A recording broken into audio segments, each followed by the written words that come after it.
Lucia Moreno, une jeune fille noire de seulement 15 ans, embarque seule pour un vol en direction de Paris.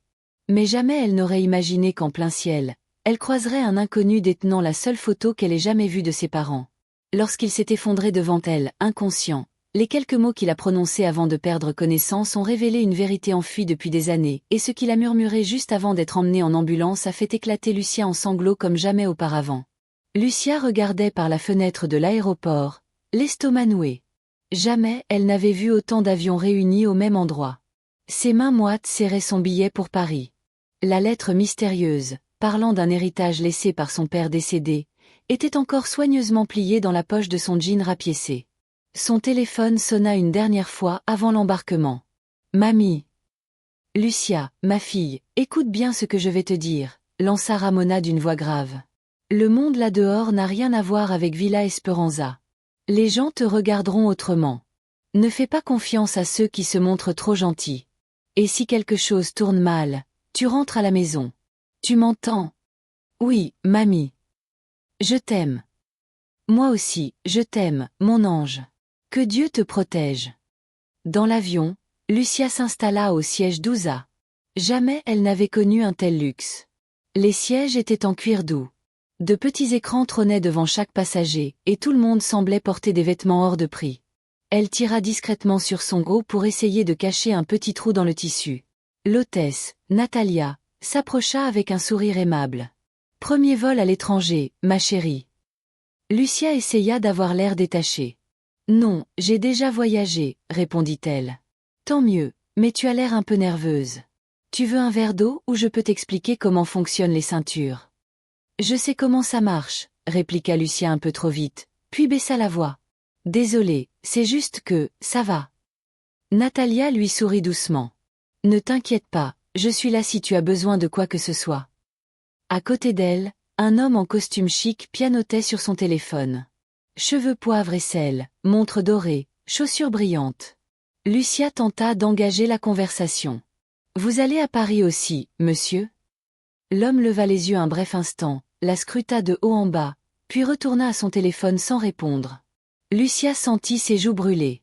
Elle se tourna vers la fenêtre, faisant comme si elle n'avait rien dit. Un silence pesant s'installa entre eux. L'avion décolla et elle agrippa les accoudoirs. La ville devint minuscule, puis disparut sous les nuages. 1 heure plus tard, l'homme se leva pour aller aux toilettes. C'est à ce moment-là qu'un papier tomba de sa poche. Lucia se pencha pour le ramasser et le lui rendre. Mais dès qu'elle vit ce que c'était, son monde s'arrêta. Une photo. Ses parents, Ignacio et Lorena Moreno, tous deux jeunes, souriants, bras dessus bras dessous devant une église qu'elle ne reconnaissait pas. Comment cet homme pouvait-il avoir une photo de ses parents ? Ses mains tremblaient. Au dos de la photo, on lisait Ignacio et Lorena, écrit d'une écriture qu'elle ne connaissait pas. Son cœur battait si fort qu'elle avait l'impression qu'il allait exploser. Elle sentit une nausée monter. Quand l'homme revint, Lucia serrait la photo contre elle. « Comment vous avez ça ?» demanda-t-elle d'une voix tremblante. Il s'immobilisa dans l'allée. Son visage pâlit en voyant la photo dans ses mains. « Ignacio et Lorena Moreno », dit-elle un peu trop fort. « Ce sont mes parents. Pourquoi vous avez une photo d'eux ?» Les passagers autour commencèrent à se retourner. L'homme tenta de s'asseoir, mais porta soudain une main à sa poitrine. Sa respiration devint difficile. « Je dois. » redoubla-t-il avant que ses jambes ne cèdent. Il s'effondra lourdement dans l'allée. Un silence choqué s'installa aussitôt dans cette partie de la cabine. Lucia le regarda à terre, puis la photo, puis lui à nouveau. Son instinct prit le dessus sur la panique. « Aide ! Quelqu'un appelle une hôtesse ?» cria-t-elle en se jetant à genoux à côté de lui. Natalia accourut, accompagnée d'une autre hôtesse. Plusieurs passagers s'étaient relevés pour voir ce qui se passait. « Écartez-vous, s'il vous plaît », lança Natalia. « Mademoiselle, vous savez ce qui s'est passé ?» Il s'est levé et s'est effondré d'un coup. « Je crois que c'est le cœur », dit Lucia en tenant toujours la photo. « Il respire encore, mais à peine. » Tandis que Natalia tentait de le ranimer, Lucia restait là, agenouillée dans les 3 couloirs de l'avion, les yeux rivés sur cette photo de ses parents. Qui était cet homme ? Pourquoi possédait-il ça ? Et pourquoi avait-elle soudain l'impression que toute sa vie n'avait été qu'un mensonge ? L'homme rouvrit les yeux une seconde et la fixa droit dans les siens. Ses lèvres bougèrent sans qu'aucun son n'en sorte. Puis il s'évanouit de nouveau. L'avion commença à secouer 20 minutes après que l'homme s'était évanoui. Au début, ce n'était que de légères secousses. Puis les secousses devinrent plus intenses. Les lumières clignotèrent et la voix du pilote résonna dans les haut-parleurs. « Mesdames et messieurs, nous traversons une zone de turbulence. Veuillez rester assis avec votre ceinture attachée. » Lucia était toujours dans l'allée à côté de l'homme inconscient. Natalia et une autre hôtesse lui avaient mis un masque à oxygène et tentaient de le maintenir stable. La photo de ses parents était toujours dans ses mains, froissée à force d'avoir été serrée. Une dame âgée assise juste devant se retourna vers elle. « Ma petite, retourne à ta place. Ça commence à devenir dangereux ici. »« Je ne peux pas le laisser tout seul, » répondit Lucia sans vraiment savoir pourquoi elle disait ça. La dame se leva prudemment, s'appuyant sur les dossiers pour ne pas perdre l'équilibre avec les secousses. « Je m'appelle Mercedes, j'ai été infirmière pendant 30 ans. Laisse-moi lui jeter un œil. » Mercedes s'agenouilla de l'autre côté de l'homme. Elle prit son pouls, souleva ses paupières pour vérifier ses pupilles. On dirait une crise cardiaque, mais pour l'instant son état est stable. Elle regarda Lucia. « Pourquoi tu ne veux pas t'éloigner de lui? Vous vous connaissez? » « Je ne sais pas, » répondit Lucia en tendant la photo. Il avait ça dans sa poche. « Ce sont mes parents. » Mercedes prit la photo, la retourna, lut les noms écrits au dos. « Ignacio et Lorena. Mes parents sont morts quand j'étais petite. Je n'ai jamais vu cette photo auparavant. Comment il peut avoir ça? » L'avion subit une grosse secousse. Plusieurs passagers crièrent. Les masques à oxygène tombèrent automatiquement. Mercedes aida Lucia à mettre le sien, puis ajusta le sien à son tour. « Parfois, la vie qu'on croit connaître n'est pas la vraie, » dit Mercedes, la voix étouffée par le masque. « Mon mari a disparu quand j'avais 20 ans. J'ai cru pendant 10 ans qu'il m'avait abandonné. Puis j'ai appris qu'il avait été emprisonné à tort et qu'il était mort en prison. La vérité prend parfois du temps, mais elle finit toujours par surgir. » Lucia sentit son estomac se tordre, et pas seulement à cause des turbulences. Une sueur froide perla sur son front. Ses mains tremblaient tant qu'elle faillit lâcher la photo. « Je veux pas connaître la vérité, » murmura-t-elle. « J'aime ma vie comme elle est. »« Personne ne veut, ma fille, mais ce n'est pas nous qui décidons. » Soudain, l'homme ouvrit les yeux. Il fixa Lucia et, avec un effort visible, leva une main tremblante vers elle. Lucia hésita, puis la prit dans la sienne. « Ignacio. Lorena. » murmura-t-il si faiblement que Lucia eut du mal à l'entendre à travers le vacarme de l'avion. « Comment vous connaissez ces noms ?» demanda-t-elle, la voix affolée. « Qui êtes-vous? Pourquoi vous avez une photo de mes parents ?» Il serra sa main avec une force inattendue. Ses yeux étaient vitreux, mais bien fixés sur elle. « Tu lui ressembles, » dit-il dans un souffle. « À Lorena. »« Qu'est-ce que vous voulez dire? Vous connaissiez ma mère ?» Il tenta de se redresser, mais Mercedes le retint doucement. « Doucement, ne force pas. » Mais il insista, tira Lucia un peu plus près. Sa respiration était haletante, brisée. « Je suis ton père. » Les mots sortirent dans un souffle à peine audible, mais Lucia les entendit clairement. Le monde autour s'arrêta. Les turbulences, les cris, le bruit de l'avion, tout disparut. Elle le fixa, incapable de cligner des yeux. « Et qu'est-ce que vous avez dit? »« Je suis ton père, » répéta-t-il encore plus faiblement. Lucia lâcha sa main comme si elle s'était brûlée.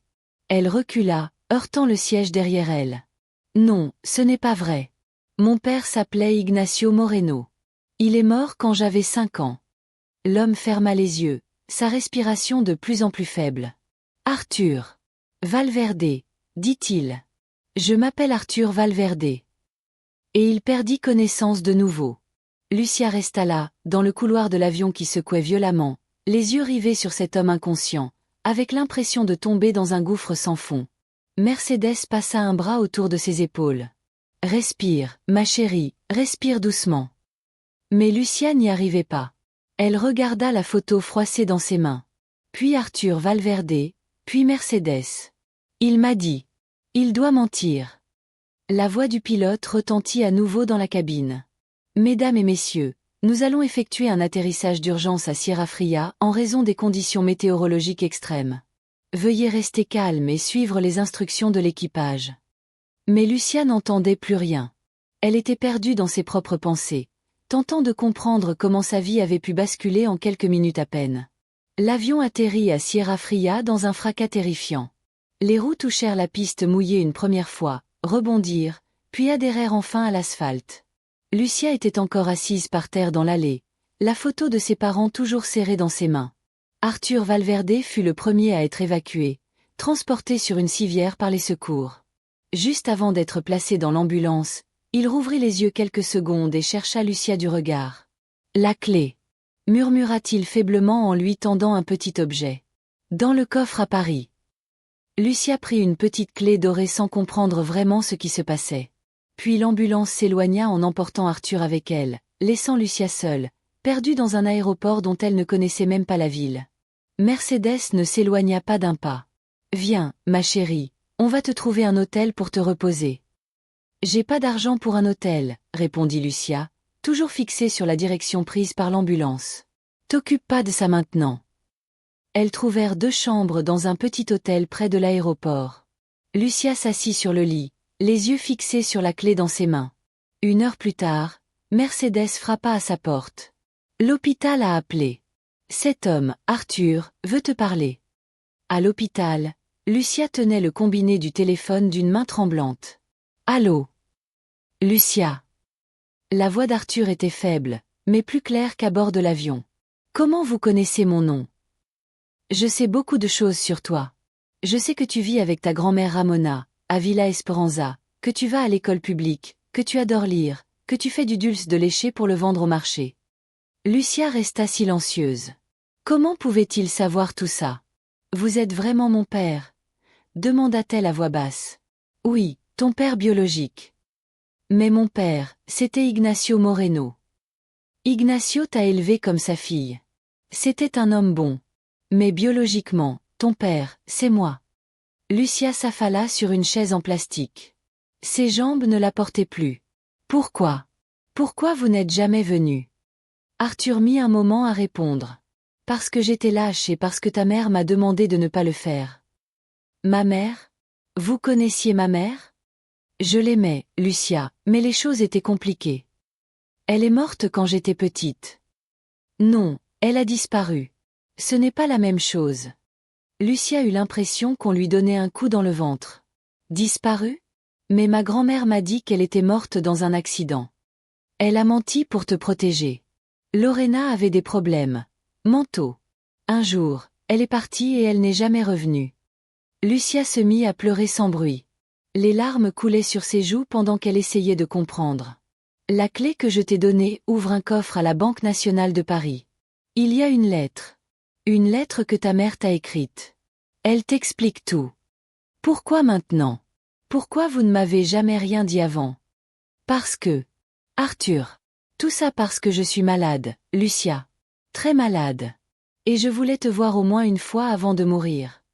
Un silence s'installa au bout du fil. L'argent pour le billet d'avion, l'hôtel à Paris, tout ça. C'était vous? Oui, je paye l'école privée de ta cousine depuis 3 ans. J'envoyais de l'argent à ta grand-mère tous les mois, mais elle ne savait pas que ça venait de moi. Lucia raccrocha sans dire au revoir.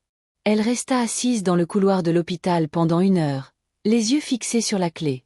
Mercedes vint la chercher. J'ai pris des billets pour Paris. On part demain. Tu dois y aller. Oui, je dois. Le lendemain, elles prirent l'avion ensemble. Pendant tout le vol, Lucia resta silencieuse, le regard perdu par le hublot. Une fois à Paris, Mercedes l'accompagna jusqu'à un hôtel élégant en plein centre. La réceptionniste la dévisagea avec étonnement. Tout est réservé à votre nom, mademoiselle Moreno. La chambre était plus grande que la maison de sa grand-mère. Il y avait un lit immense, une salle de bain avec baignoire et une grande fenêtre donnant sur la tour Eiffel. Lucia s'assit au bord du lit et appela chez elle. Mamie. Lucia. Ma chérie, comment tu vas? Mamie. Faut que je te pose une question et tu dois me dire la vérité. Un silence. Mamie, qui t'a parlé de ma mère? J'ai rencontré un homme qui dit être mon père, Arthur Valverde.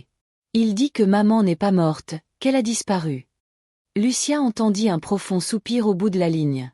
Mamie, s'il te plaît, j'ai le droit de savoir la vérité. Oui, ma fille, tu as toujours eu le droit.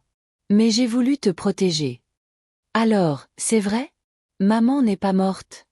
Je ne sais pas si elle est morte ou non, Lucia.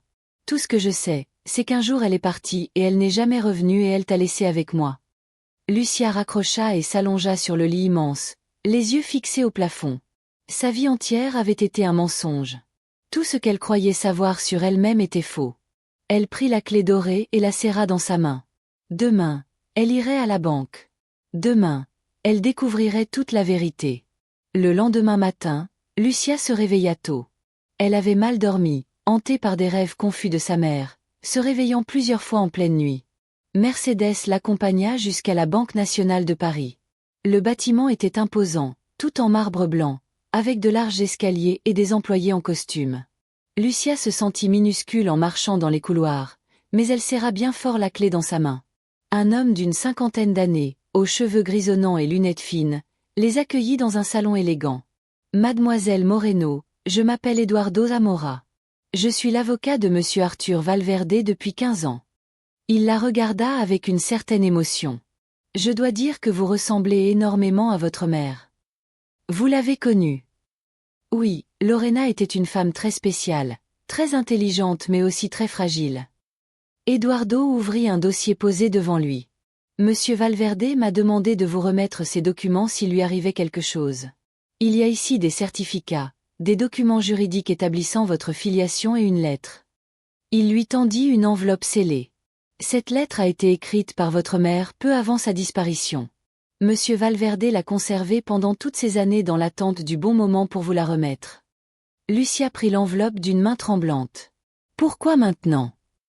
Eduardo hésita un instant avant de répondre. Parce qu'il n'y a peut-être plus de temps pour que vous ne sachiez pas. Lucia ouvrit l'enveloppe lentement. À l'intérieur, 2 feuilles de papier couvertes d'une belle écriture élégante. Elle commença à lire à voix basse. Ma chère fille, si tu lis ceci, c'est que je n'ai pas eu la force de rester pour t'expliquer tout en personne.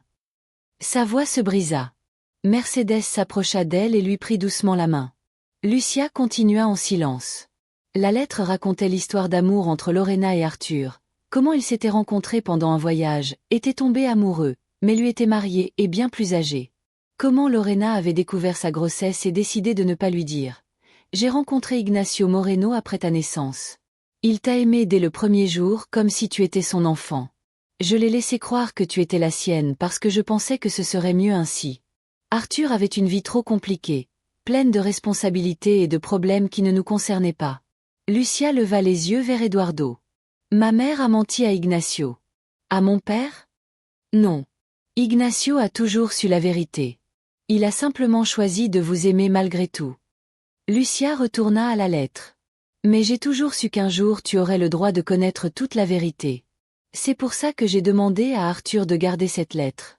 Il a promis de veiller sur toi de loin sans interférer jusqu'à ce que tu aies 15 ans. Ses mains tremblaient quand elle lut la suite. Ma fille, j'ai une maladie dans la tête. Parfois, je ne contrôle plus mes pensées. Parfois, j'ai peur de faire du mal aux gens que j'aime le plus. C'est pour ça que je dois partir avant qu'il ne t'arrive quelque chose. Ta grand-mère Ramona prendra soin de toi mieux que je n'en aurais jamais été capable. Des larmes coulèrent le long de son visage. Ne me cherche pas. Ne passe pas ta vie à vouloir me retrouver. Sois heureuse. Étudie, construis ta vie. Ignacio t'apprendra à être forte. Ramona t'apprendra à être sage. Et Arthur, s'il est un homme de parole, t'apprendra que parfois aimer quelqu'un, c'est le laisser libre. Je t'aime plus que tout au monde et c'est par amour que j'ai pris toutes ces décisions difficiles. Ta maman, Lorena. Lucia termina la lecture et resta silencieuse un long moment. Eduardo et Mercedes respectèrent ce silence. Je peux voir le coffre? Demanda-t-elle enfin. Eduardo l'accompagna au sous-sol de la banque. Le coffre était petit, de la taille d'un tiroir. Lucia inséra la clé dorée pour l'ouvrir. À l'intérieur, il y avait quelques documents, une petite somme en argent liquide et un vieux livre. Don Quichotte de la Manche. Sur la première page, une dédicace.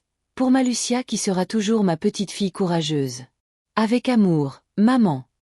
Lucia serra le livre contre son cœur et se mit à pleurer.